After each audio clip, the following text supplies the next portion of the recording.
সচিবালয়ে নিরাপত্তার জন্য একজন এসপি থাকেন, একজন এডিশনাল এসপি থাকেন, একজন এএসপি থাকেন। আর প্রায় এদের সংখ্যা মানে ট্রুপসের সংখ্যা প্রায় 560 এর মতো থাকে, অনেক সময় কম বেশি হয়।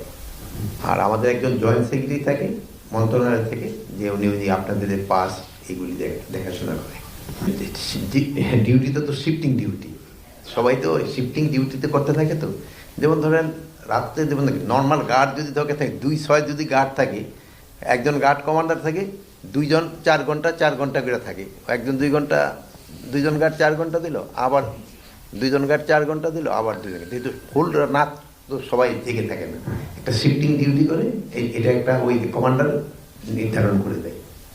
চারোদিকটা গার্ড থাকে, প্লাস একটা মোবাইল গার্ড থাকে, কতগুলি মোবাইল গার্ড থাকে, প্লাস আপনারা জানেন আবার ভবনে কিন্তু কতগুলি আছে, টাওয়ার আছে, 7টা টাওয়ার আছে, আবার টাওয়ারেও গার্ড থাকে।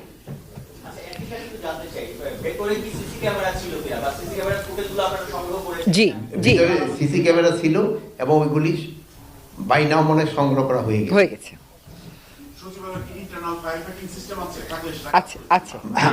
সচিবালয়ে ইন্টারনাল ফায়ার সিস্টেম আছে। এখন ধরেন যে লোক না থাকলে ওই ইন্টারনালগুলি চালাবে কি?